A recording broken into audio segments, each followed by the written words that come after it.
Hello viewers, আপনারা দেখছেন অনুরাগের ছোঁয়া আজকের পর্ব। সোনাকে রোদির মা কোর্টে নিয়ে এসেছে দীপার বিরুদ্ধে সাক্ষী দেওয়ার জন্য। অন্যদিকে রূপা আর সূর্য দুজনেই ছিল কোর্টে উপস্থিত। রূপা সূর্যকে বলছে, বাবা সোনা কি তোমার কথায় রাজি হয়েছে? তখন সূর্য বলছে, না রে, সোনা মনে করে তোর মা রুডিকে মারার চেষ্টা করেছে।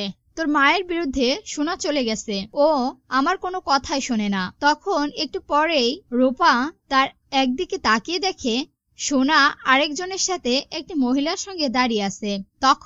তখন রূপা সূর্যকে বলে, বাবা ওই মহিলাটা কে? সোনা কার সঙ্গে দাঁড়িয়ে আছে? তখন সূর্য বলে, ওটা হচ্ছে কুন্তলা দেবী, মানে রুডির মা। উনি তো সোনাকে আমাদের থেকে কেড়ে কোর্টে নিয়ে এসেছে। এসব শুনে রূপা মনে মনে ভাবে, এটা যদি রুডির মা হয় তাহলে উনি তো নাকি ভ্রমণে গিয়েছিল কিছুদিনের জন্য, আর এত তাড়াতাড়ি সে চলে আসলো। এটা কি করে সম্ভব? তার মানে রুডি তার মায়ের নামে মিথ্যা বলেছিল আমাদের সবার কাছে। তারপর সোনা জেলখানার ভিতর বন্দি থাকতে দেখে দীপাকে মনে মনে ভাবে, আমি আমার মায়ের বিরুদ্ধে সাক্ষী দেব?